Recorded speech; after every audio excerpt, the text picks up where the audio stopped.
iRacing right now. He's got traction, he's got with the outside, both of them! Maloney! Oh, he's taken Anderson! Anderson's up top! Oh my God! Oh! Big crash! Oh my goodness, half the field's going to get rolled! This is very close. These guys are want to make their way through the field very quickly. Oh, here we go! Oh no! That's massive! This is it! This is over! I can't believe this! Oh my God! God, what?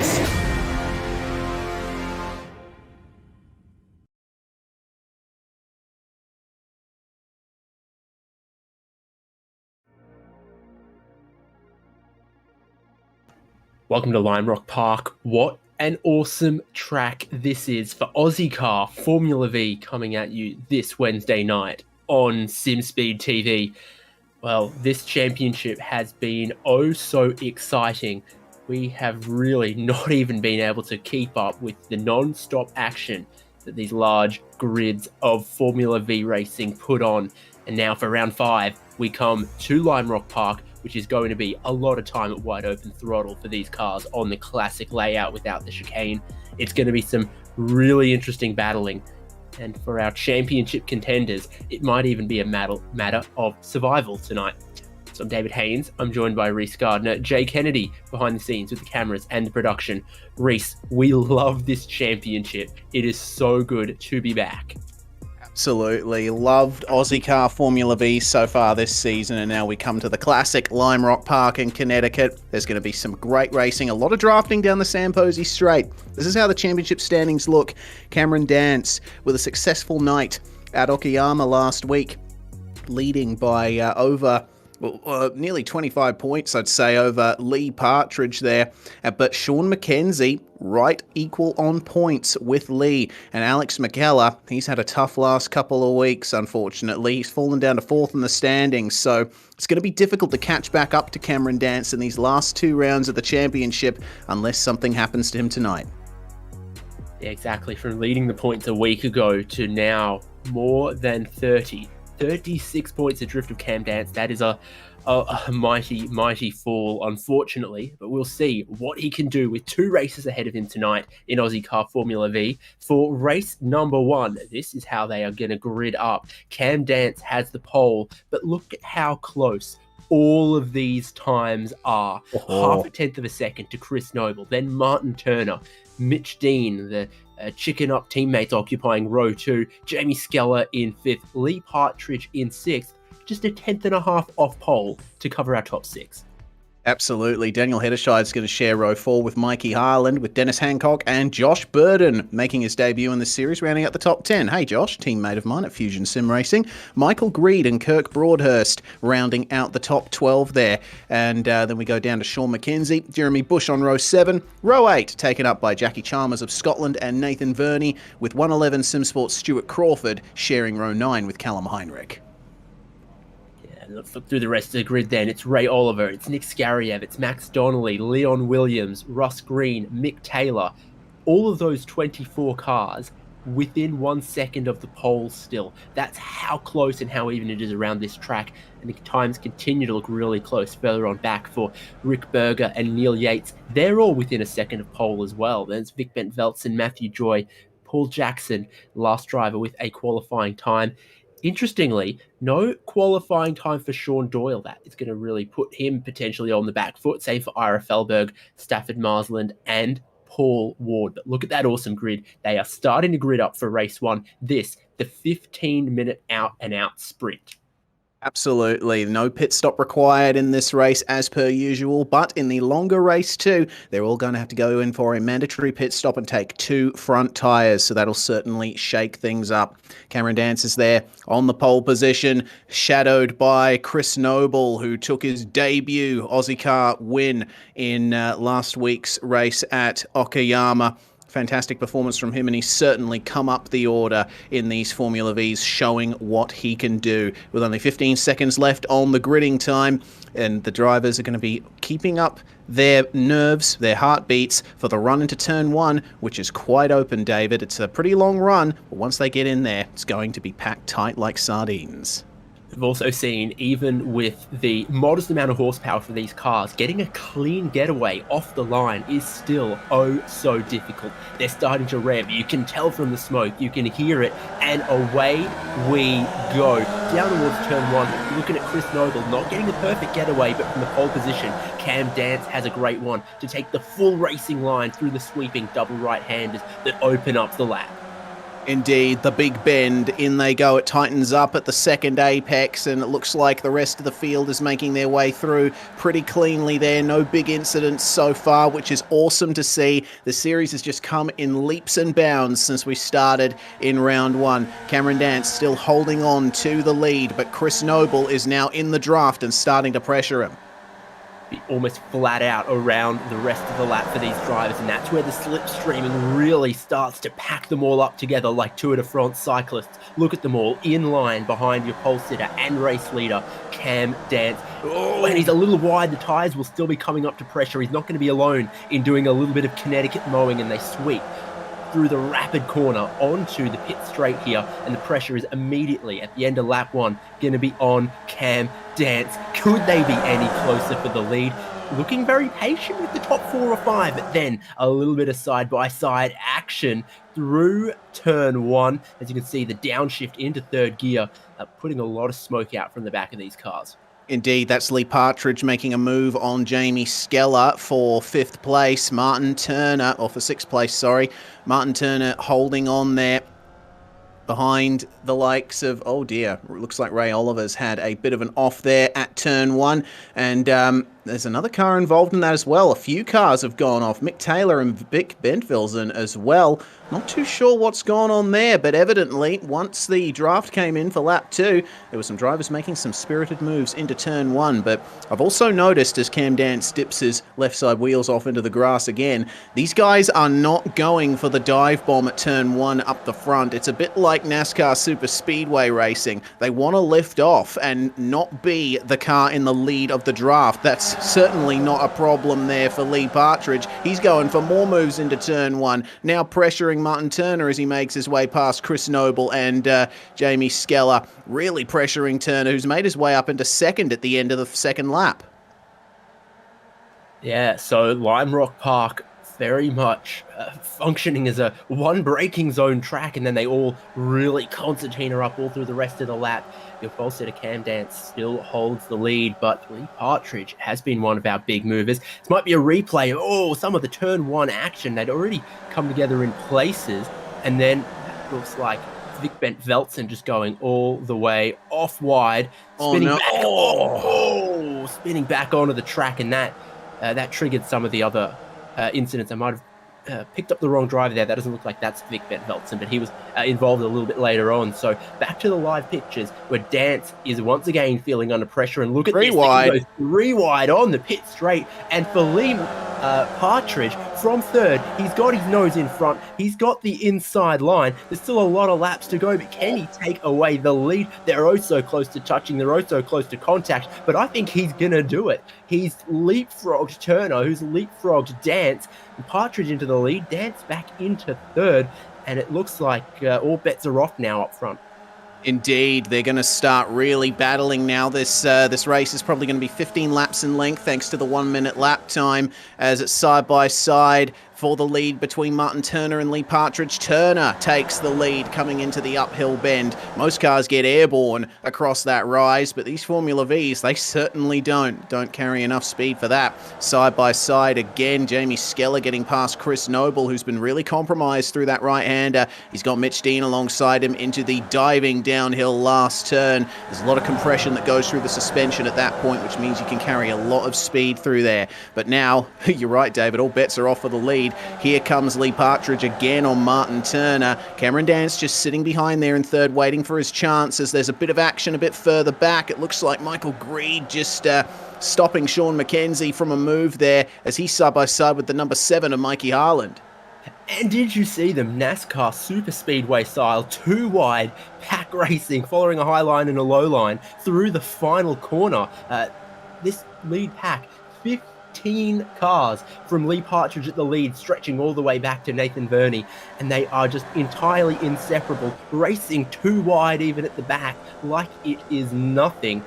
This classic layout of Limerock Park is proving very interesting for these machines. What a view Nathan Verney has looking on forward, but it's also been really interesting in the middle of the pack. We've had our eyes on Chris Noble, we've had our eyes on Daniel Hederscheid, Sean McKenzie, who's come up 4 spots, and now a little bit more 3 wide on the pit straight, if you please, not even a third of the way into this race yet. Up front, there's a few drivers who look like they're willing to follow the leader, but then you get a wild card in the pack like Jamie Skeller, willing to throw it from 4th down the inside to take away 2nd place. If the top 3 want to, play nice together, there's someone in this pack who'll say, well, this is an opportunity for me to get greedy, steal some spots.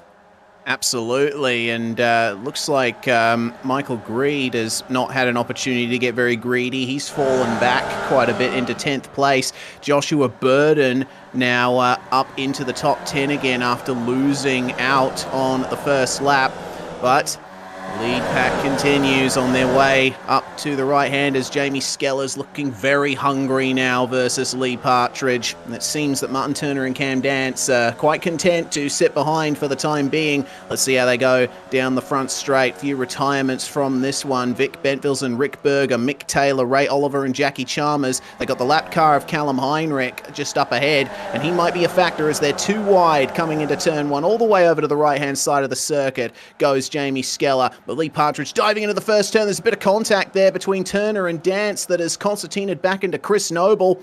It looks like everyone's sorted themselves out through there. Car off into the grass. That is Michael Greed.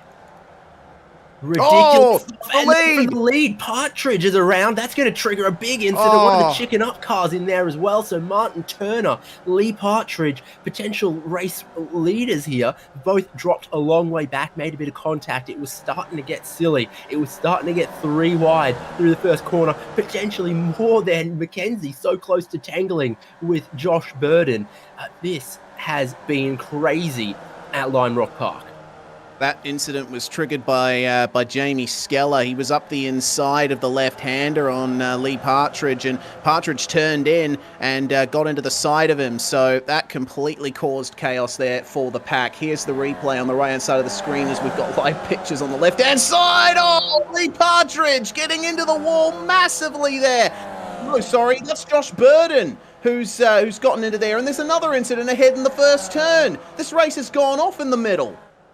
Yeah, wheels tangling together, wheels spinning everywhere. We saw McKenzie and Burden there hard into the wall. That's going to be their race pretty much done. From 15 cars at the lead pack, attrition has started to kick in because they just can't race that close, that aggressively, that side by side for long until something happens. These aren't stock cars. They can't rub against each other like that. You've got to give just an inch more space, and there just hasn't been space. It's a top 6 car breakaway now with Mitch Dean leading, Daniel Hederscheid in second, and Noble in third.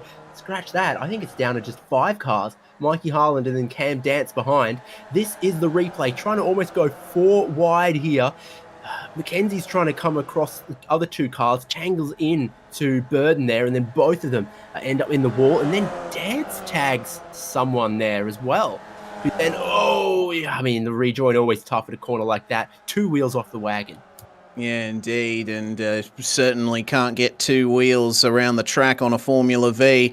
That's a big shame for those guys, but for the moment, it looks like Chris Noble has gotten into the lead of the race. He's overtaken Mitch Dean, Daniel Hederscheid there in 3rd place ahead of Mikey Ireland, and Cam Dance, he's very lucky.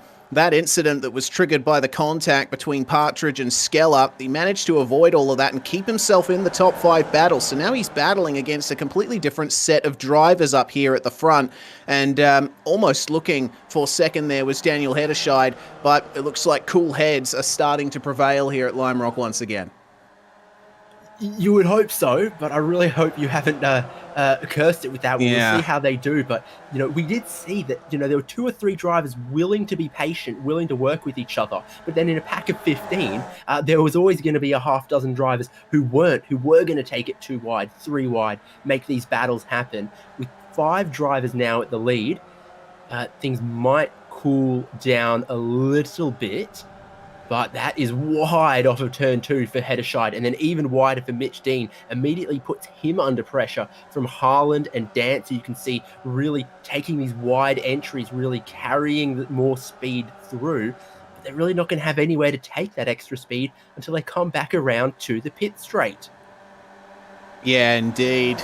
It's not easy to maintain momentum in a Formula V car where momentum is so important, especially around a circuit like this, even though the turns are flat out. If you even get your exit of a corner slightly wrong, that's going to carry around to the rest of the lap. Looks like Noble and Hedderscheid have broken away, and Hedderscheid moving to the inside of Noble down the start-finish straight here, and they're going to be side by side into turn 1. There's just a slight run there for Hedderscheid as a big draft from Mikey Haaland and Mitch Dean. Cameron Dance just sitting there and looking on as they pass a car stop by the side of the circuit. Joshua Burden there coming back out of the pits. It looks like he's still too damaged to continue as Noble now side by side with Hedderscheid. They make their way past Sean McKenzie, who's still missing his front end there. There's a lot of damaged Formula V cars making their way back out onto track now, and Noble getting a much better exit out of the right-hander. That's back Daniel Hedderscheid into Dean and Haaland, and they're going to go side by side into the uphill. Yeah, that's what they are, and the driver on the outside might just have to yield a bit on that one. Haaland gets third. Mitch Dean is back into fourth, and time is really running out on this race. Only 4 minutes left to go. I think that means only 4 more laps when they cross the line in just 1 second here. These top 5 still just walking it away from Verney and Broadhurst that you can see in the background of some of these shots. Immediately, super defensive from Chris Noble, who gives a slipstream to Hedderscheid, then moves across to give a slipstream to Haaland, then moves across to give a slipstream to Mitch Dean, then he cuts across all 3 of them to take the wide line into the corner, leaves them battling through the mid-corner, oh so close to a bit of contact between second and third there. Cam Dance still just sitting in 5th. Championship-wise, not a silly thing to do. Even some of the other drivers he'd been battling against, like Sean McKenzie, have had a tough time in this race, and of course, McCalla a little missing in action as well. So 5th, a good championship result for Dance if he could get it. He must be thinking about that when he sees the carnage and the chaos and the wheels flying this way and that way that we've seen so far in race number 1. Yeah, for sure. Alex McKellar has not turned up for this round, which I think is a shame. It would have been nice to see him continue to try and fight for that championship still. But here we go. Noble immediately defensive out of the final corner. Big draft for Hedderscheid on Mitch Dean. They're going to go 3 wide across the line with Cameron Dance and Mikey Haaland looking on behind. They all compress together coming into turn 1. Attempt for the lead round the outside for Daniel Hedderscheid. Dance gets up the inside of Haaland, and it looks like Chris Noble, a successful defense there. Then Dean washed out a little bit wide, and that meant Haaland had to get out of it, and that gave the spot to Dance there. So a little bit of group dynamics, the way that the 5 of them have been battling. Is Noble leading with about 2.5 laps to go. I reckon they can still squeeze in another 5 or so lead changes the way they're going at the moment. Yeah, I would agree on that one. It's been fantastic to watch this battling up the front. This is pretty much the oval round, so to speak. All turns bar 1 here at Limerock are in a right-hand direction. But it looks like Hedderscheid's going to get a mammoth run here on Noble if he decides to follow him down the straight here. Noble going defensive once again as they cross the line to make it 2 laps to go. And the train behind Hedderscheid. There goes Mitch Dean to make it 3 wide across the line again. Cam Dance is going to try and make it 4 wide. No, he backs out of it. Wise head on those shoulders as slight wheel-to-wheel contact between Hedderscheid and Dean, and then between Hedderscheid and Noble. These guys are running at the absolute ragged edge. Hedderscheid gets up the inside into the left-hander. Can he get this lead from Chris Noble? Yes, he can. For a long time there, it was 2 by 2 and then by 2, but Hedderscheid has managed to carry enough speed to take the lead away for the moment. Then he's got to think what he's going to do when they get to that Samposi straight. Verney and Broadhurst in the background could get a little closer, and positions up for grabs if our top 5 tangle. Noble is just at this point thinking about where he's going to place himself to try to get a run to take that lead away on the pit straight. But it's not an easy task because look at Dance Dean and Haaland immediately right behind. They're looking for the double slipstream. They're looking to take some spots away as we come to the start of the final lap. This could be where the race is won. They are going to go 4 wide. Noble to the inside, then Dance, then Hedderscheid. Mitch Dean, huge head of speed all the way around the outside. Can he make the corner? If he can, from 4 wide on the outside to take the lead, he can't, because Noble is just going to hold onto it. Almost 3 wide here again. Mitch Dean almost had the mega move of the race there, but just couldn't make it stick. Now Noble is going to have the widest Formula V to have ever existed. They're battling for second here between Dance and Dean. Dance has the inside for these flowing right-handers. That might give him the advantage here, but Dean is not going to be disappointed. Dance gets sent into the air, into a tumble. He lands on his wheels. Is he going to keep it going? The suspension is cooked, and I don't think Dance is going to come around for that one. Noble sees chaos happening in his mirrors. He's going to try to run away with the win on this one. More contact, as that looks like Broadhurst at Verney making contact. Chris Noble, delighted with himself, led after the first turn on the last lap, and that is going to let him take the win. Walking wounded out here at Limerock. Look at them all trying to limp to the checkered flag. Verney's going to lose spots. He's going to lose one. He's going to lose another potentially. No, he's just going to bring it home. Just going to bring it home there. Cameron Dance ultimately finishing 8th after that. Mitch Dean in 5th. And Mikey Haaland just beat Daniel Hedderscheid by 1/10 of a second there across the line. But this guy here, Chris Noble, what can you say about him that we haven't already said? He's burst onto the scene here at Okayama and really showed that he can avoid all of the chaos here at Limerock Park to take his 2nd win of the season. Here's the replay of that contact, and well, this is how it all went down. Dance trying to get up the inside of Mitch Dean there, and he tried to hold on there to the outside. There was a tiny bit of overlap between these two when they got into the uphill right-hander, but Dean turned in. He was entitled to the corner at that point. Cameron Dance just trying to keep his foot in and getting sent airborne, going over the top of Mitch Dean. I think those guys will be having a few words after the race here. And then look at this. That's Verney out wide, gets loose, and then I don't think he even gets touched by Broadhurst there. He might have done most of that by himself. I'd say he's done 95% of that by himself, regrettably. Dance tries to come back around, and is it 3 wide here? That's Stuart Crawford and Mitch Dean that made contact there, and well, there is Cam Dance beating Nathan Verney to the line, and goodness me, what a chaotic first race here at Limerock Park. Hopefully, with the mandatory pit stop in race 2, that's going to space people out a bit more, but I might just have put the curse on them once again, because if that race was anything to go by, David, we're in for some pretty tough battles ahead. Yeah, exactly. That 15-car battle pack that we had going on, you knew that couldn't last, and unfortunately it couldn't. But the end result, after 15 hectic big grid OZICAR Formula Vee Series laps of Limerock Park, is Chris Noble takes the win from Mikey Haaland, and Daniel Hedderscheid gets a podium. Then Kirk Broadhurst, Mitch Dean, Stuart Crawford, Max Donnelly, Cam Dance limps it back around in 8th, just taking that checkered flag ahead of the charging cars of Nathan Verney, Jamie Skeller, and then it continues. Neil Yates in 11th. I hope I've got this right. Plus 15 positions for Neil Yates to finish 11th. Then Nick Skariev, Paul Jackson plus 16 positions. Leon Williams, Matthew Joy plus 13, Paul Ward plus 15. Some of these guys from deep in the grid made a lot of positions by staying out of trouble. Then it's Lee Partridge, Russ Green, Rick Berger, and Callum Heinrich. Rounding out the top 20 there, Jeremy Bush, 5 laps down. Vic Bentville's and also 5 laps down. These guys were the ones involved in the big incidents we saw in the middle of the race. Mackenzie coming home 23rd. Burden classified 24th, 6 laps down, along with Dennis Hancock and Jackie Chalmers. Classified 27th, Michael Greed. Martin Turner unable to make it to the finish, and Ray Oliver and Mick Taylor out on the first lap. It looks like Ira Felberg, Sean Doyle and Stafford Marsland didn't even take the start.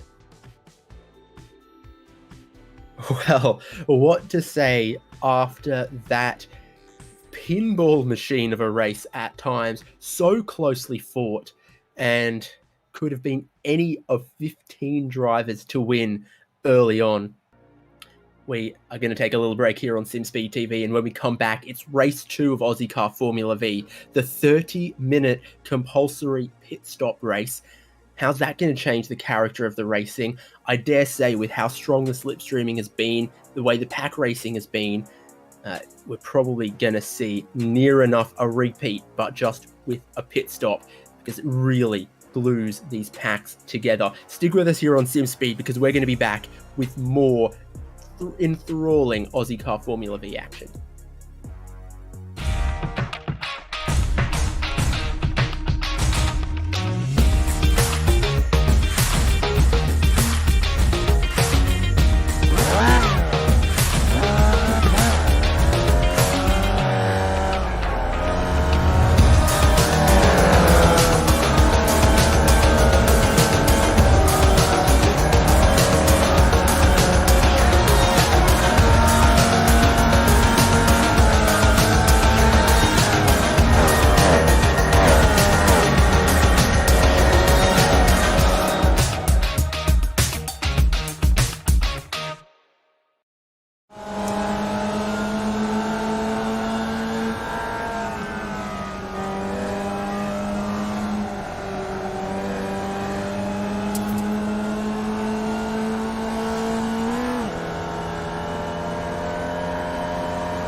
Hey everyone, the USF 2000 is a blast to drive now, and here's your chance to learn it quickly. From my tutorial, VRS created a free bonus track guide for the Laguna Seca circuit, where you can learn exactly what I do in every corner to improve your lap times and get faster on track. You'll learn how to easily recognise brake markers, you'll find out which curves to attack and which ones to avoid, you'll know when to use the full track and when a sequence of corners requires a compromise. And you'll learn how hard to brake and when to lift. The VRS Quick Reference track maps are available free to download and delivered each week to your inbox. The entire global MX-5 series is available, as well as bonus maps like this one and many more. So if you're a new racer, or a veteran, or just anyone who wants to learn how to get faster sooner, the VRS track guides are for you. Just hit the link or button on screen and get yours today.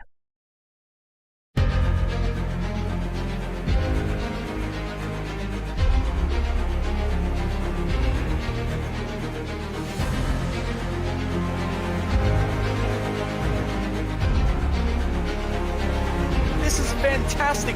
This is GT racing right now. He's got traction, he's going around the outside, both of them! Maloney! Oh, he's taking Anderson. Anderson's up to Oh him. my god! Big crash! Oh my goodness, half the field's gonna get rolled. Second very close. These guys are want to make their way through the field very quickly. Oh, there we go! Oh no! That's massive! This is it! This is over! I can't believe this! Oh my god! God, what?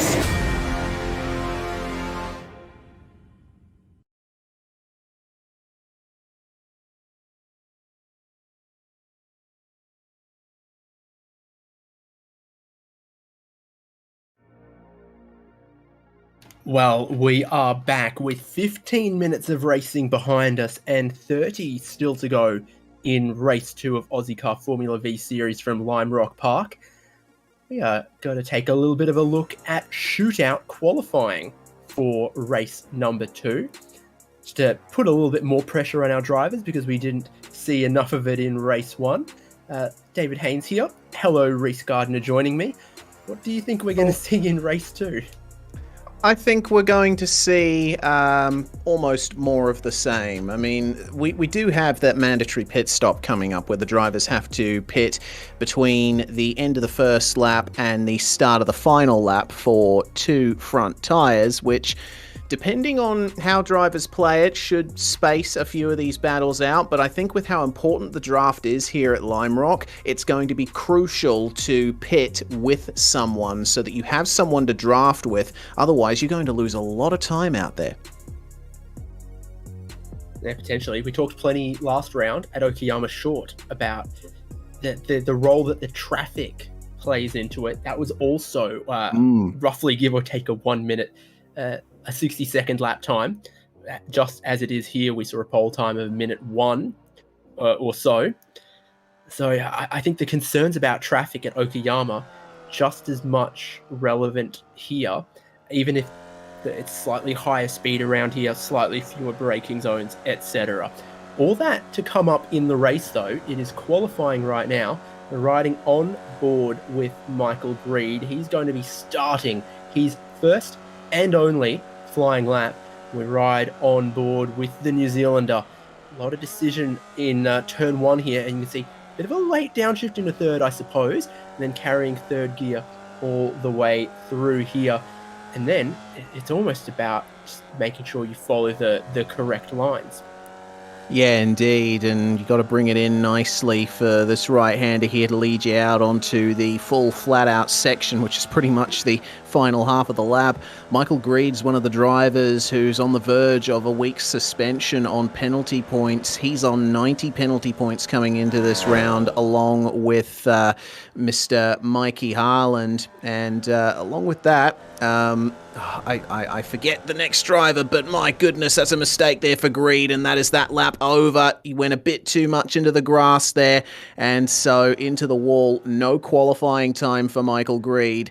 Let's see how Sean McKenzie does. He's managed to make it past that part of the circuit. The number 6 bringing it across the line. We're going to have the first times coming in very shortly, and it looks like Ray Oliver on provisional pole, Max Donnelly and Mick Taylor putting their times in, and Lee Partridge going to the top on a 101.499, but he is pipped by Mitch Dean on a 101.414. Dennis Hancock getting into P3 as well, so look out for Dennis, I guess, coming into this race. He's put himself amongst the likes of Martin Turner, Partridge and Dean. Yeah, and it's not just Michael Greed who's going to have no qualifying time after a mistake on their shootout lap. I think I also saw Daniel Hederscheid with a mistake. So it's 2 drivers we could have expected to have seen qualifying in the top 10, going to qualify all the way at the back. And you saw the understeer there from Matthew Joy as he came across the hill there. It seems like on the cold tyres, they do understeer a little bit. We saw it on lap 1 of race 1 at that particular corner. They seem like they're flat out in good conditions, but the track is quite hot and the tyres are not quite at their best at the start of that shootout lap. What about Martin Turner? He's past that difficult spot, and it's probably all just flat out through the final corner, pointing it to where Barney is waiting. No, practicing that pit entry.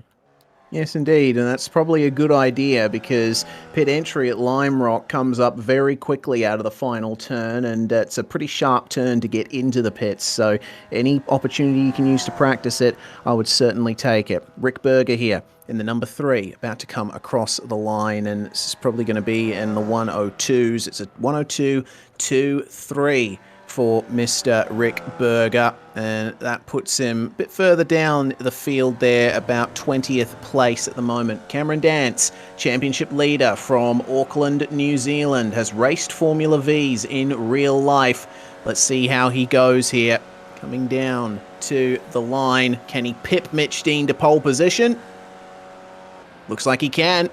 1 minute 1.3 for Cameron Dance there just pipping Dean by 1/10 of a second. We've got a few less drivers in this race, the likes of Joshua Burden not turning up for this second race. And given what happened to a lot of drivers in race 1, I don't necessarily blame them. You can only take so much of being banged around there.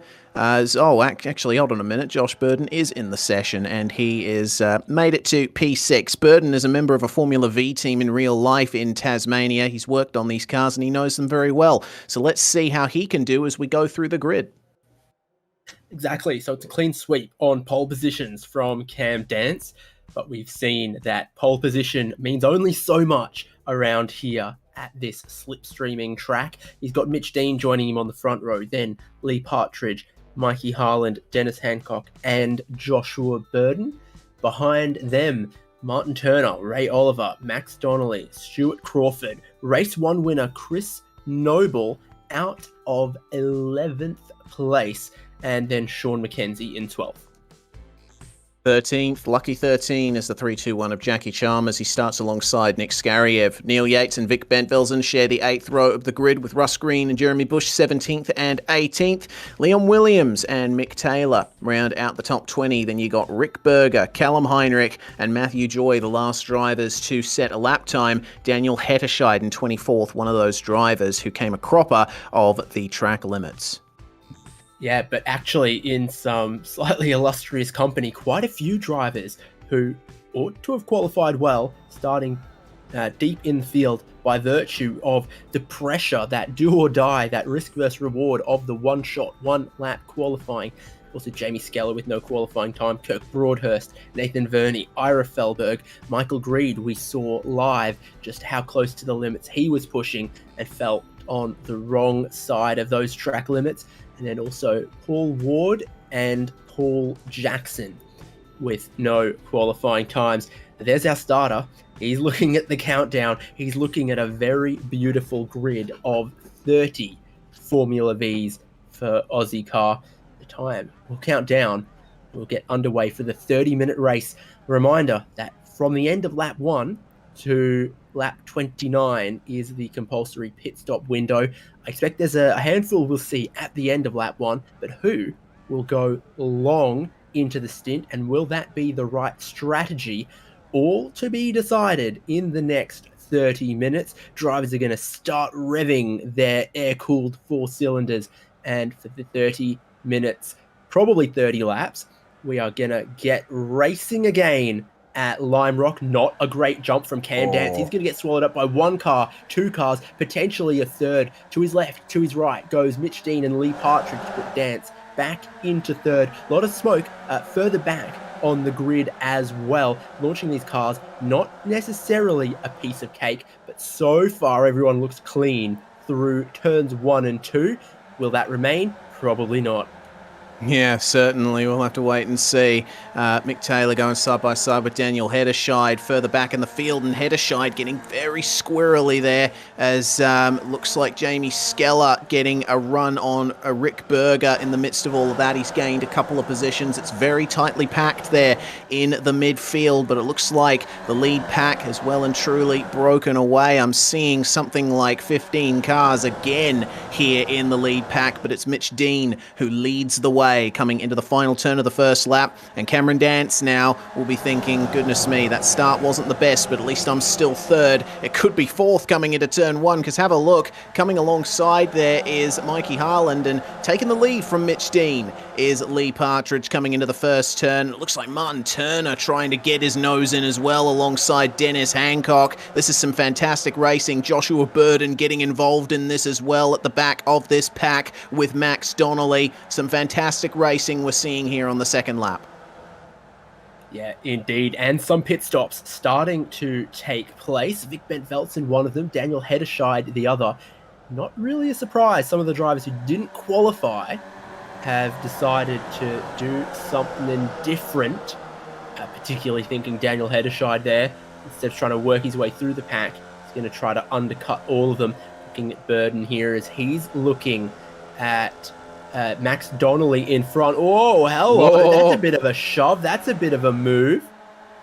Oh, goodness me. And yeah, Burden getting up the inside of Dennis Hancock, unable to take advantage. And Stuart Crawford goes, screw this, I'm out. I'm going into the pits here to take my pit stop. Quite a few early pitters in this first race as Michael Greed and Paul Jackson, second race, Greed and Jackson making their way into the lane. But this lead pack continuing to fight as Harland now into the lead versus Lee Partridge. He's got Dean, Dance, Turner, Donnelly, Hancock, Oliver, Burden, McKenzie and Noble, our race 1 winner, all the way back there, stretching about a corner.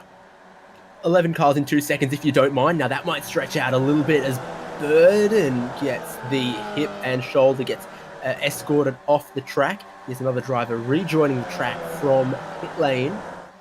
And for Crawford, that's a bit of a long stop. That's about 5 seconds longer than we would have expected, so that's not what he would have wanted. Now, the V centipede continues when they are absolutely nose to tail, all of them through the final corner, and then once again, it kicks off on the pit straight. All the way to the inside is Mikey Harland. He's got Lee Partridge alongside him. Sticking to the racing line, Cam Dance, and then Mitch Dean somewhere in between. 2 wide, 3 wide, definitely 3 wide back there with McKenzie on the inside of Ray Oliver and Max Donnelly.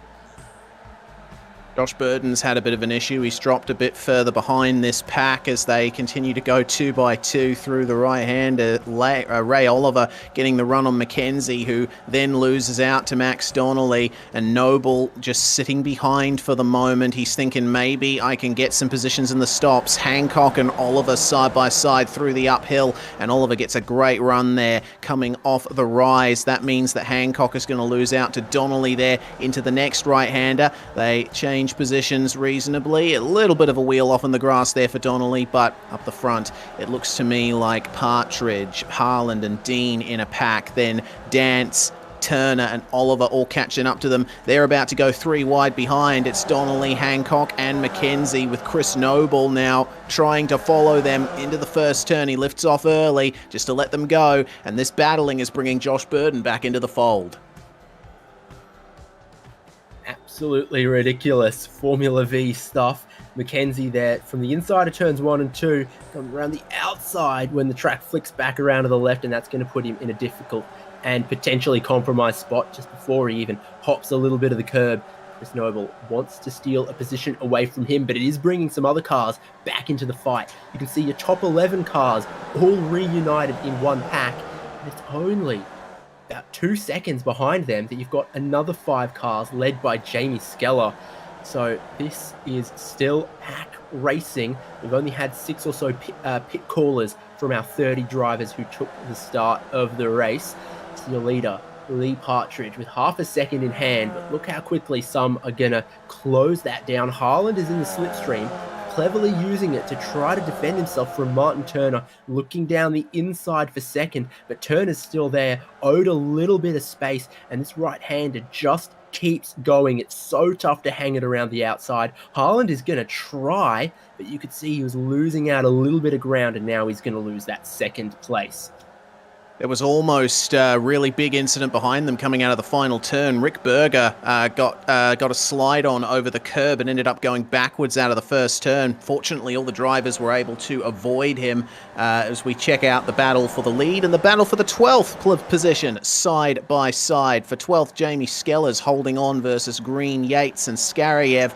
But that lead battle is going to start to come into play with a couple of lapped cars very shortly. They got Matthew Joy just up ahead of them, one of the first pitters in this race, and they're all packed together now. Lee Partridge is a sitting duck. He's going to get double teamed by Harland and Turner coming into the first turn. Ray Oliver's getting in on it as well. The top 5 will come in together, and oh no, there we go. That's Mikey Harland spun around, and that looks to me like Mitch Dean, who's got, no, that's Turner, who's gotten spun around by him, and the front suspension is all whacked out. Can't even turn to the right, and that's a necessity. There's damage to the rear wheel there for Harland with no limited slip diff. If one of the wheels is in the air, it's just going to spin that one and you'll go nowhere. So he got a little tap from behind on the way into turn 1. That sent him sideways, and then he hit the teammate. So a bit of a chicken up own goal, I think. took place there. Unfortunately, Mikey Harlan's also been tangled up in it, and so yet more turn 1 damage and carnage. Still with a lot of this race to go, still with a lot of pit stops to happen. You'd think some of that could wait until after the pit stops. Always so confusing to see him at the right-hand side of the track there, just trying to defend the inside for turn 1, not going for the pit lane, and defending the inside for turn 1 is what Dance is doing on the left-hand side of your screen. Holds the inside from Mitch Dean and Dennis Hancock. Here's a little replay on the right-hand side. That's the incident there between Turner and Harlan. It looked like Harlan just got onto the curb as well, and that helped the spin there.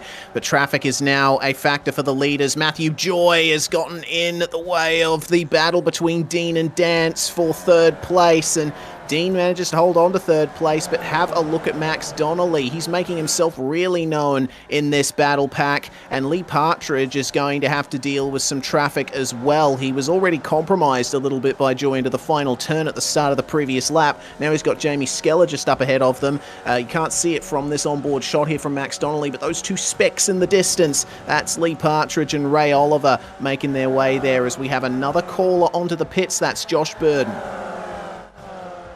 Starting to become a little bit more popular on pit lane. Those pitted recently also include Neil Yates, Jamie Skeller, and others. His Dance around the outside of turn 1 and 2. And if this keeps battling like this, it might let Partridge and Oliver get away in the top 2. Dance is going to stake his claim to leader of this little ragtag bunch with Donnelly and Dean and Noble in position. And you even feel for some of those guys who pitted early and have become lapped traffic, because when you see how often the lead pack has been battling 2 wide, sometimes 3 wide, there just is no way to get out of the way of that. Yeah, absolutely, and the drivers that pitted early have had to lose a lot of time letting these guys go as Donnelly gets by Dance into the right-hander.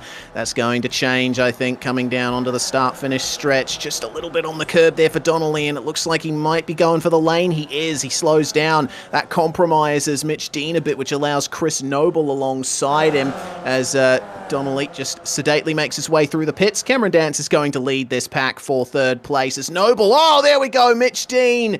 Side-by-side contact with Dennis Hancock. They are both out there into the first turn, and looked like they were making it 3 wide. Dean just turned in there as he had Hancock and Mr. Noble on his inside, and they all just came together on the one line. That's a big shame for those two, but the two leaders continuing to make their way around. Ray Oliver, having started in P8, making his way up to second. This has been a great performance from Ray. Well, yeah, no doubt. He's found himself in the lead pack, gotten to the pointy end of the lead pack, and then when a bit of contact was made and it split them apart, he's found himself in a leading duo trying to get away. Here is the replay, and Noble and Hancock and Mitch Dean as well, and there just wasn't 3 car widths. But who's spinning? Is that Skeller? Ooh, yeah. Spun around. He was trying to stick with the top 2. And on the pit straight, spun around. Yeah, it's a big shame there, but that's a risky re-entry. Oh, goodness me. That was almost a disaster there for Jamie Skeller. It was Leon Williams who had to go all the way over to the right-hand side to avoid him there. Partridge and Oliver continuing to keep themselves nice and honest here around the second half of the lap. Oliver's lost out a little bit there to Mr. Partridge, but the draft is still very strong around here. Question on my mind is, when are these two going to decide to pit? Because they've got a very nice gap to Cameron Dance in third place. They don't have to worry about him for the time being as they avoid the pits one more time. I think they're going to have to go a bit further into the race and hope that they continue battling for third, because they are. Max Donnelly, the lead car to have pitted right now, so look out for him a bit later on. Cameron Dance, meanwhile, into turn 1, leading the way from Chris Noble, Sean McKenzie, Nick Skariev, and Russ Green for the third place battle. And Nick Skariev has been one of the big surprises here for me. I wasn't expecting him to be up there in that battle pack. He's made up 8 positions there to get himself into the top 6. Remember, though, that he is not pitted yet. Yeah, but he's battling against a bunch of cars that haven't pitted either, so it's good for him to be, in tow with Dance and Noble and Mackenzie, some real race winners and championship contenders, and he's cleverly placed to picking up the slipstream off all of them and just circulating at their pace right now. And that's good because look at how much clean air this pack has all of a sudden. It is a good place to be, right up behind some of the quick guys when they've got a bit of clean air in front of them. Now, and can this group catch your top two? Still Partridge and Oliver, still yet to pit, still working together. Here's Mackenzie having a look at Noble, and I think he backs out of that one or just didn't have the speed when he was the only one who tried to make that second line. He was the only one who pulled out of single file. So obviously all the other drivers staying in the single file just had more speed than him.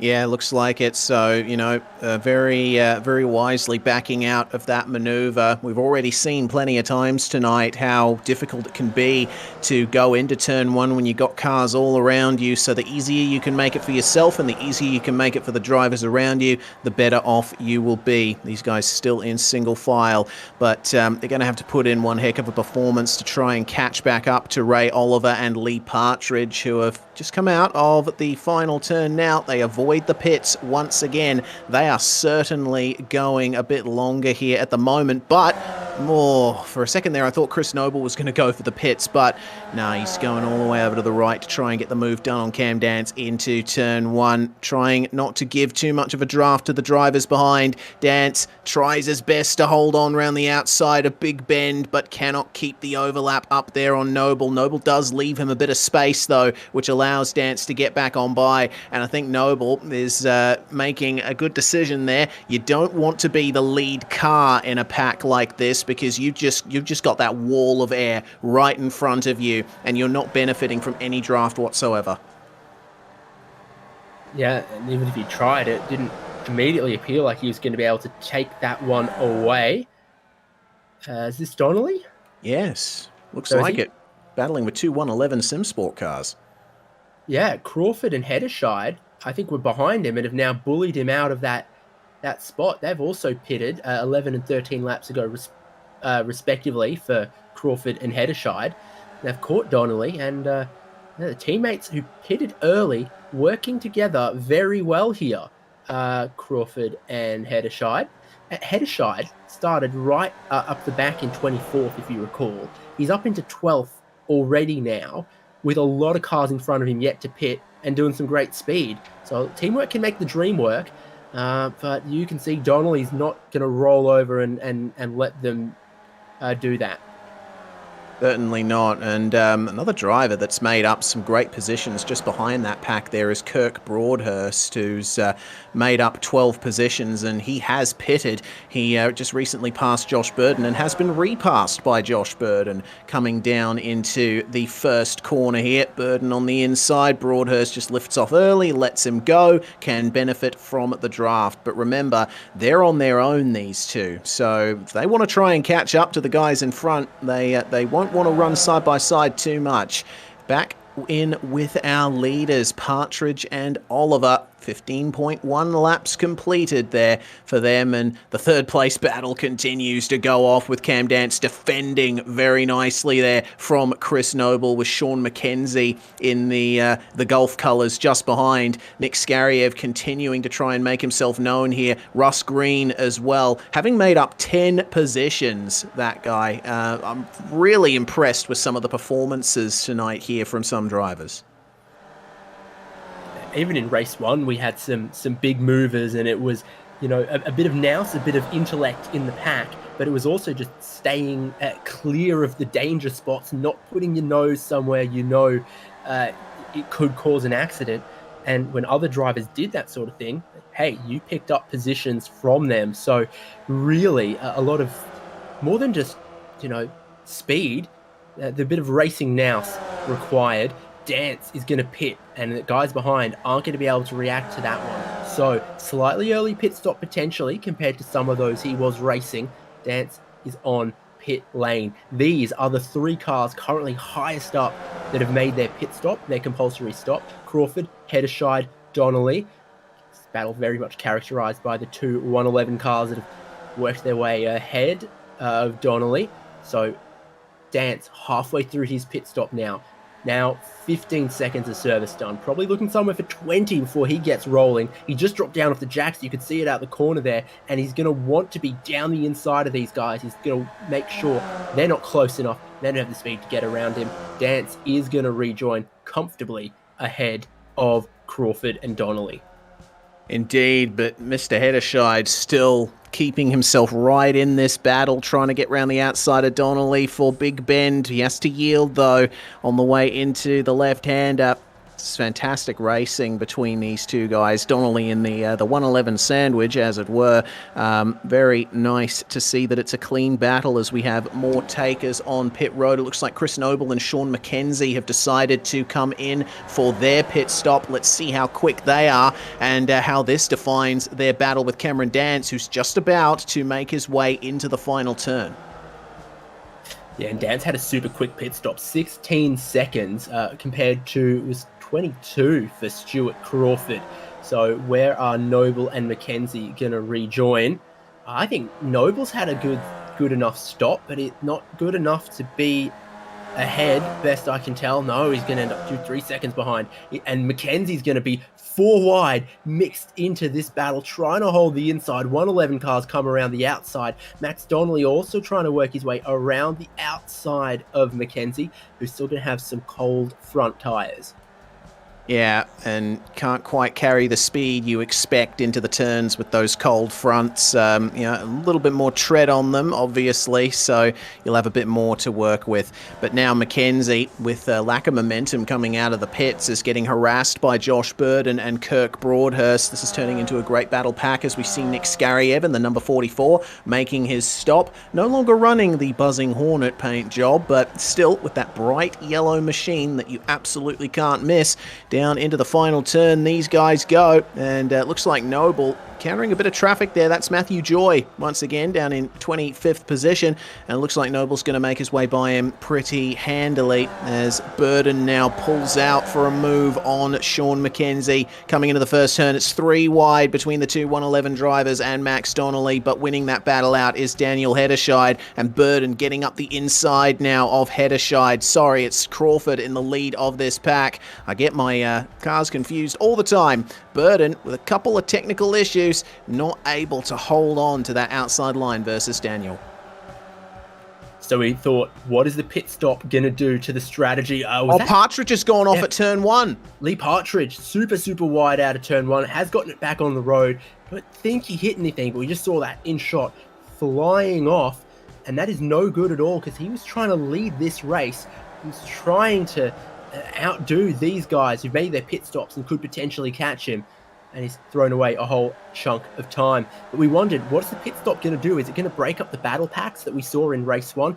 Hell no. These drivers have all pitted, all reunited, and it's 2 wide, 3 wide, slipstream, crazy nonsense for 10 more laps to go. Noah's Ark 2x2 for this position that could end up being for the podium, could end up. Now, I think this is definitely going to be a battle over some podium positions as Donnelly and Crawford stay side by side. Indeed, but have a look at Josh Burden. He is carving his way through this pack right now and managed to get alongside Donnelly. And, just a bit of contact there. They come together. Burden's up and over and Donnelly into the wall. Oh, I could see that happening from just a few meters away. And Burden, Alt F4. No, that's another technical issue. That's brought one of the chicken up cars into some disarray there. That's going to be Mitch Dean, who's gone into Josh Burden at a standstill on his roll hoop. That's a big shame there for Josh. And I mean, they were really pushing it, those two, him and Max Donnelly. Interlocking wheels. That's what happens. Yeah, exactly. Always ends pretty nasty when these cars do come together. The way the pace works, the way the racing lines work, they want to race closely together. They can't overstep that limit. They can't make too much contact because the consequences can be disastrous. Now, here's Partridge. He's made his pit stop. He's had a really good pit stop. He's not far behind Cam Dance. Imagine where Partridge could have been without that off-track excursion through 1 and 2. Partridge still might get a podium out of this one.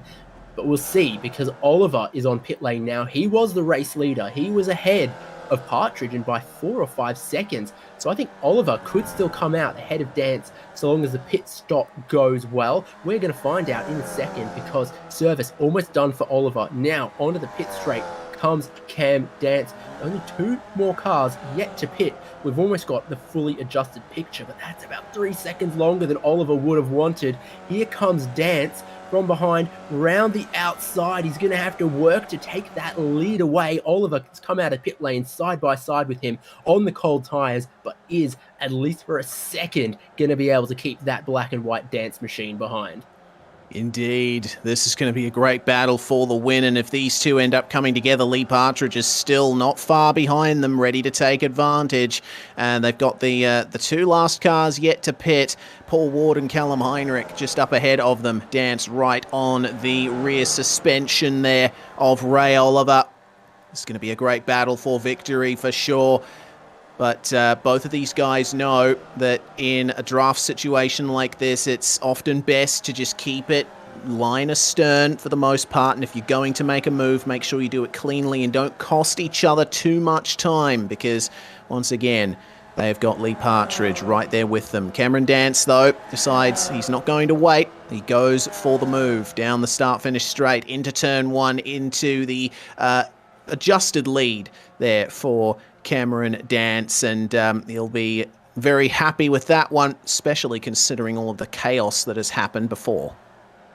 Yep, 2 pictures. The battle for the overall lead amongst 2 drivers who haven't pitted yet, and the battle for the net lead almost immediately behind them between Dance and Oliver. Good move by Dance. Not a surprise from Oliver, though. He made it this far in the race by just being the caboose, hitching his wagon to anyone who would have him, and just following quick drivers around. That's paid off really well for him as he finds himself in what will filter out to be second place when we see a pit stop from these 2 drivers, Paul Ward and Callum Heinrich. It's not going to be this lap for Paul Ward, but it is going to be this lap for Callum Heinrich. So Dance and Oliver move up into 2nd and 3rd. We're actually pretty quickly catching Paul Ward. Callum Heinrich has decided now's a great time to clear my pit stop, lest I get tangled up in a fight that's not mine. Yes, indeed. That's a wise decision there by Heinrich. Just get himself out of that potential cluster that could have happened. Cameron Dance going very hard into the left-hander and gaining a bit of time on Ray Oliver, putting some distance between him and his pursuer. And he's in the draft of Paul Ward now, so we can take a bit more advantage of that. Here is Green and Crawford. Russ continuing to keep himself within that top 6 battle. Adjusted for when Paul Ward comes into the lane, and he's got a good draft through this turn here on Stuart Crawford. Nearly gets alongside him, but decides to wait an extra couple of turns. Paul Ward's just coming through the final turn, and it actually looks like Oliver and Dance have made his way past him. So in comes the pits for Paul Ward. We'll see where he filters out in his battle with Callum Heinrich. 5 laps to go, and that means everyone is going to have cleared their compulsory pit stop, and it means Oh, Ray Oliver Dance. is getting a little feisty. That is the outside tyre speedway stuff for Cam Dance through turns 1 and 2 as he got it sideways. Somehow managed to keep 3 tyres on the paved stuff, but Oliver had more speed down the inside. He's going to take the lead away, and I bet you Lee Partridge is loving seeing this because he so desperately wants to catch that slipstream of Dance, wants to join the podium fight. When Dance loses a little bit of time like that, falls back half a second, it potentially creates that bridge that could see Partridge suction up to this battle, make it a 3-car fight. When they come to the line this time, it's going to be 4 laps to go. You can see the time underneath 4 minutes of racing left. Oliver, for a first win in OZICAR Formula V, might really like to put the elbows out now. Indeed, he's already going defensive versus Cam Dance into turn 1, just leaving the New Zealander a bit of space around the outside, but Dance just backing off there into the first turn. And these Formula V cars, they really pivot when they're off throttle, but even if you go into the turn a bit too hard, you can still overwhelm the fronts a bit. That's what happened to Cam Dance this time last lap. Russ Green, meanwhile, has made his way past Stuart Crawford and up into 5th place, so very good battle there as one of the chicken up cars along with Mr. Dean, Hancock. Yates, Hancock, Jeremy Bush, Max Donnelly in a 5-car battle over 10th, and they're going to come together. They're going to get out on the dust, and that is Hancock losing out a lot of speed, but he didn't go end over end, and he looks like all the wheels are still pointing the right way. Indeed, it looks like Neil Yates just got a bit crossed up on the curbs, which are very slippery here at Limerock Park, and he just lost momentum and went back into Mr. Hancock. So, here we go. The battle for the lead's really on now. Lee Partridge has caught up to Cameron Dance and Ray Oliver, and they're going to be all together here across the line with just 3 laps to go now. These guys are really going to get the elbows out, as you say, David. Who is going to come away with the spoils of victory here at Limerock Park? Ray Oliver, another shot in for a first win. Cameron Dance has a championship lead to think about. Lee Partridge wants to get the maximum points he possibly can in his pursuit of Cameron Dance up at the top of the standings. I think this has come about from Dance has just been waiting behind Oliver, presumably thinking about making a move into turn 1 on the final lap of the race. That's how it was won last race. He might be thinking about doing the same thing, so he's just riding along behind Oliver, and that has allowed Partridge to close up. Might throw a spanner in the works for what Dance is able to do, and of course it heaps so much more pressure on race leader Ray Oliver as well.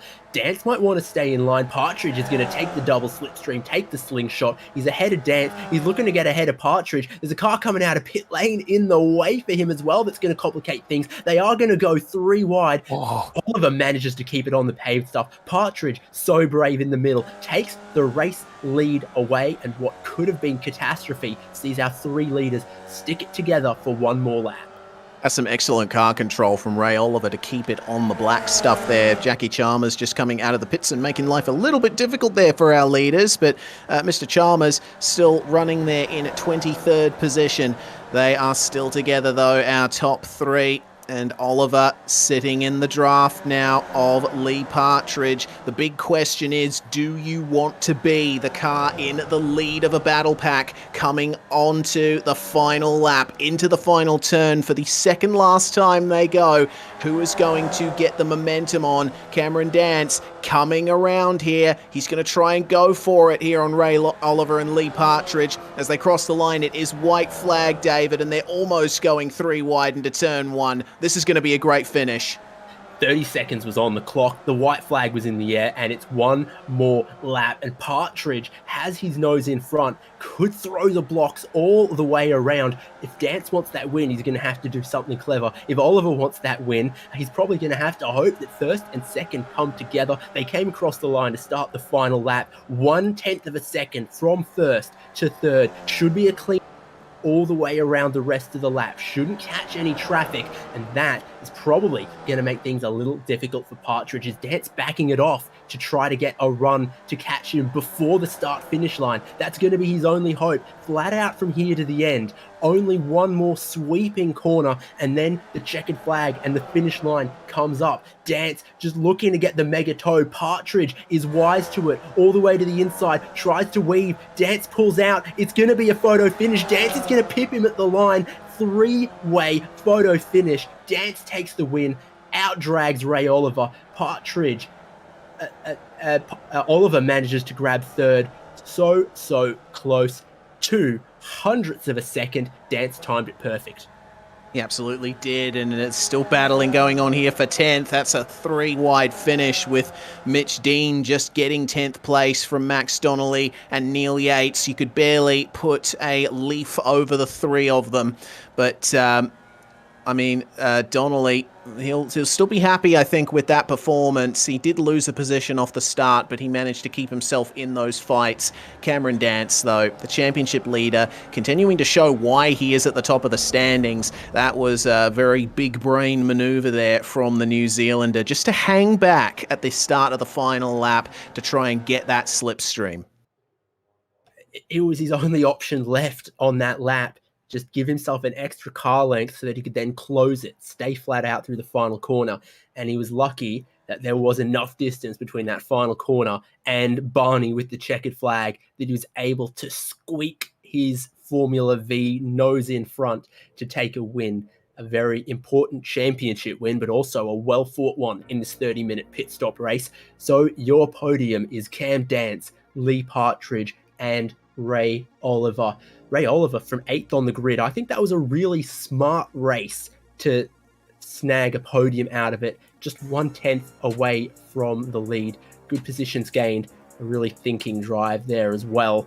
The pressure was absolutely on. The red mist could have descended in that final couple of laps battling for the lead.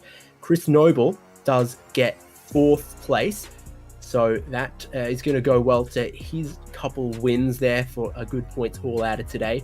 Russ Green in 5th, just ahead of Stuart Crawford. Then another handful of photo finishes. Look at this. Hedderscheid and McKenzie scored as within 1,000th of a second for 8th place. Sean McKenzie might, want to pull out the goal review, pull out a second angle on that one, see if he could grab a spot. But Mitch Dean rounds out the top 10 in what was another amazing race of OZICAR Formula Vee Series. The results continue across the page. They do, and I don't think Mitch Dean is going to be too happy with that result. Remember, he did start second and was involved in a couple of the bish bash boshes through the middle of the race. Donnelly gets 11th, Neil Yates 12th, with Dennis Hancock falling from 5th to 13th. He got a couple of hits on the way too. Paul Jackson making up 17 positions there to finish in 14th place, with Nick Skaryev rounding out the top 15. Jeremy Bush, Rick Berger, Vic Bentvelsen, Nathan Verney, and Callum Heinrich rounding out the top 20 there. Then the remainder of our lead lap finishers is Paul Ward and Leon Williams. Jackie Chalmers, don't know what necessitated the second pit stop there, but finishes 23rd, and we saw just going off the lead lap.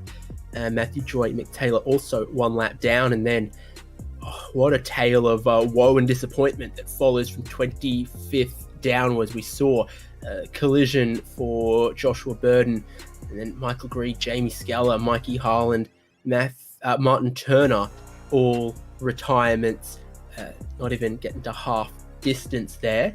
And Ira Felberg, I think, didn't take the start of the race. So all action for everyone. I don't think any of our 30 drivers in that race had a boring one. Yeah, I would certainly agree. That was a brilliant night of racing, at least from up here in the commentary box. I know that a few drivers. What this replay is going to be, though. This is a good one. This is the 2 drivers who were within 1,000th of a second, an absolute photo finish, as close as you can get. Donnelly. Yeah, okay, blink and you miss it. Sure. Yeah, all right. Why not? That was 3 Formula V's that just went past, by the way. There we go. So that's goodness. McKenzie, and it was Broadhurst and Hedderscheid and McKenzie for 8th and 9th scored as crossing the line at basically exactly the same time. So this is clever stuff from Hedderscheid here. He gets the slipstream off of Broadhurst.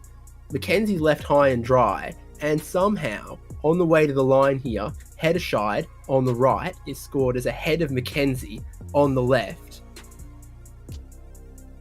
Wow. I'm glad they've got timing stuff for this, because there is no camera that would catch that.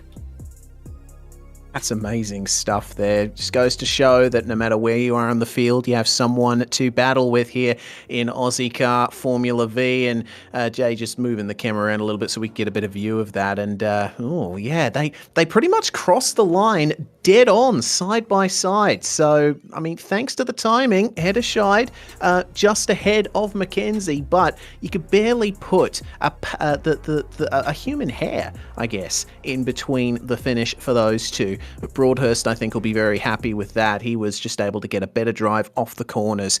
That brings to an end proceedings for the racing tonight, David, but we've got our podium finishes from race 2 in the booth ready to have a chat. Yeah, we do. So let's go 3, 2, 1. Start with Ray Oliver, who I've managed to grab by the scruff of the neck. Well, it has been crazy at Limerock Park, and I think you were one of the drivers out there somehow able to keep a clean head and a clear head and stay calm, Ray, and well rewarded with a podium. Well, I tried to. Race 1 wasn't the greatest of races, but that's another story. But yeah, once I knew Lee was ahead and the rest were falling off the back, it was just like, I haven't got the pace outright, so I just sit in back of Lee and just get towed around and hopefully make the distance or the gap. And we were pulling about a tenth to 2/10 a lap, and I was like, sweet, I'll go with it. Yeah, good and clever thinking. What about the pit stop, the compulsory pit stop in the second race? Because I'm seeing Dance and Partridge both with a 16-second stop, but 19 seconds for yourself. Any hints of where some of that potentially crucial time went amiss?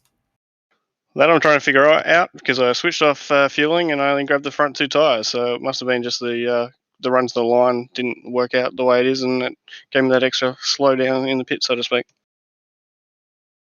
Well, it can be the smallest things that make the biggest difference in this kind of close pack racing. Speaking of, you're just 1/10 of a second back off the lead, but in third place. It was so close between the top 3 here. You had a great view of that lead battle as well. Did you think Cam Dance was going to be able to pip Partridge?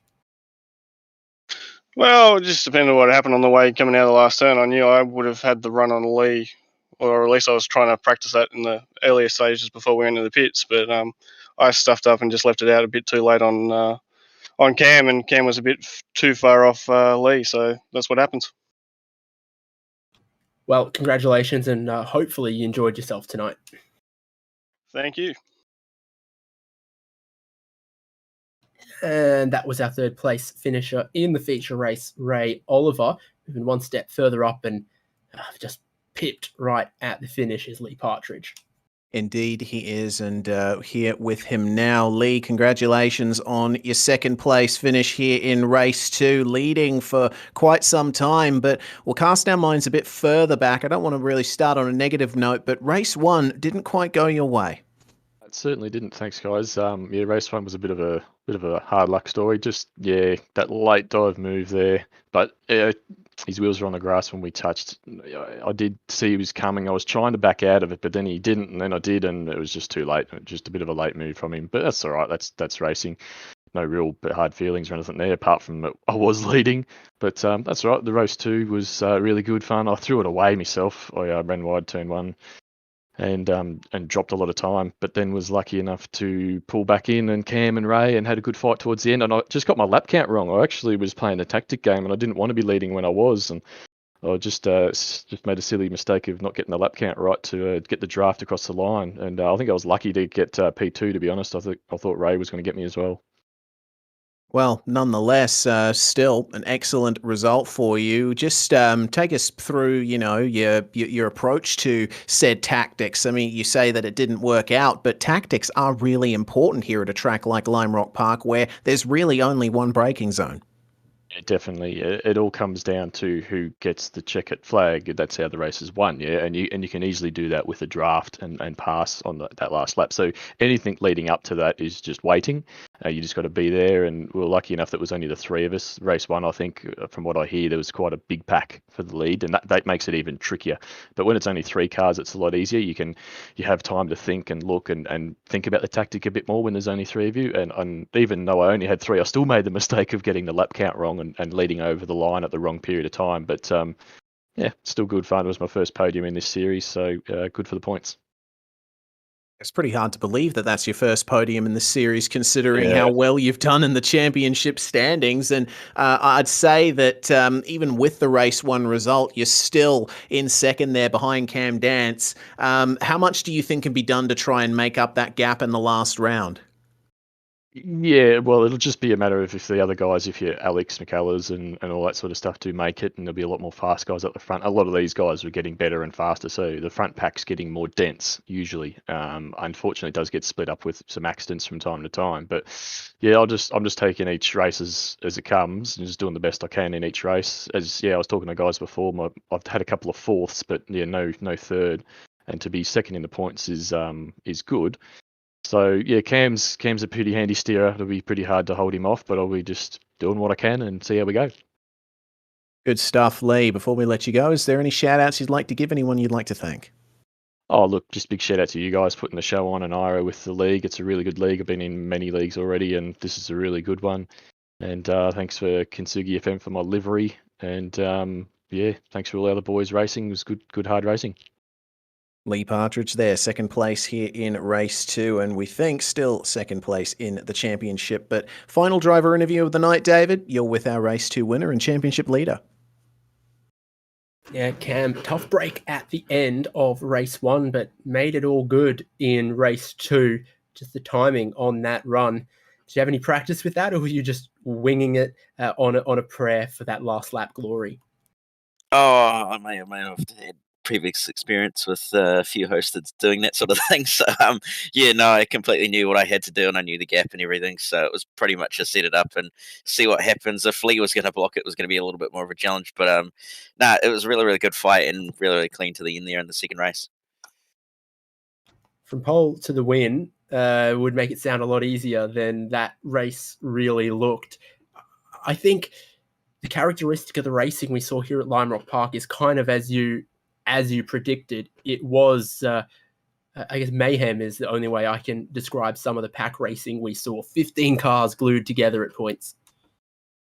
Yeah, it's just the nature of this track. It's just really, really common to see everybody's so packed together. I mean, there's very, very few braking and lifting opportunities as far as throttle percentage goes. So you're usually going to be tucked up against each other for basically the entire race unless you come together. So it's just one of those things where it's just absolutely mental around this sort of track, and it happens at any sort of track where there's a lot of a very, very high throttle percentage. So yeah, it's one of those things. I mean, it didn't come off too great for us in race 1 with finishing a little bit further down the order than we would have liked, but hey, it is what it is. Any dizziness still from that somersault in race 1? I saw sky, then I saw ground, and then I saw sky again. So, look, we're still counting stars, but look, we can still see straight now. Yeah, delightful. And I think championship-wise, a pretty fruitful round for you as well. Yeah, 100%. I mean, the goal of this round, more or less, was just try and get some nice, decent points rather than trying to go for outright wins with how chaotic it was going to be. So there was no point trying to risk it for a biscuit and leave yourself hung out to dry or ending up in the wars, which we unfortunately did in race 1. But it was just one of those rounds where it was just going to be better to finish and get some points on the board rather than try and go for outright glory. Next week at Alton Park Island Historic, I think there's also going to be a lot of time at Wide Open Throttle. Do you think we'll see similar racing to this? Possibly. It's one of those tracks. It's not quite so bad as Limerock Park, but it'll definitely shake things up, and that back straight's certainly going to play a little bit of havoc on the way into the right-hander at the end of it. So we'll see what happens, but there's definitely going to be bound to be some good battles on the last lap. And I give it a high chance that you're going to be there amongst that. We look forward to seeing you next week, next Wednesday night. Cam, who are you going to thank?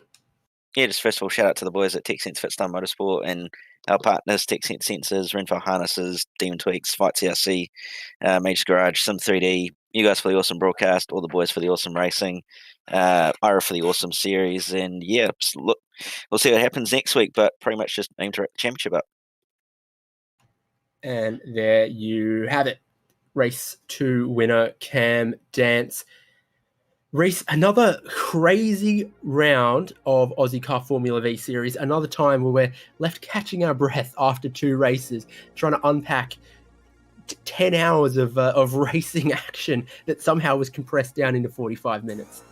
Yeah, absolutely. That was an absolutely crazy night, and if you asked me what happened, after we go off live, I'd say it was just a blur for me. I can barely remember any of it. Just so much was going on in that race, but I think it goes to show how brilliant Limerock Park is as a track in these Formula V's, with the drafting battles, with the amount of battle packs that we had out there on track. I absolutely loved it, but I cannot wait for the final round of the season next week at Alton Park. We go back to where we were for round 2. This time we're running the island layout. A few extra turns, a bit longer, but I think there's still going to be quite some drafting battles down those straight line sections.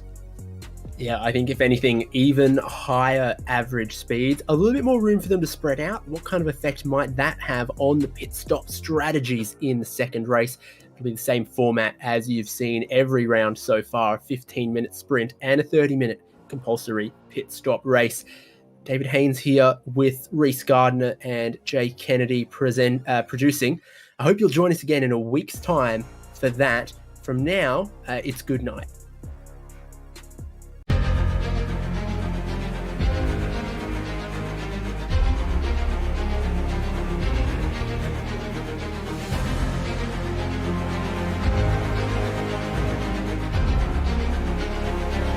This is fantastic. This is GT racing right now. He's got traction. He's got everything outside of both of them. Maloney. Oh, he's taking Anderson. Anderson's up top. Oh my God!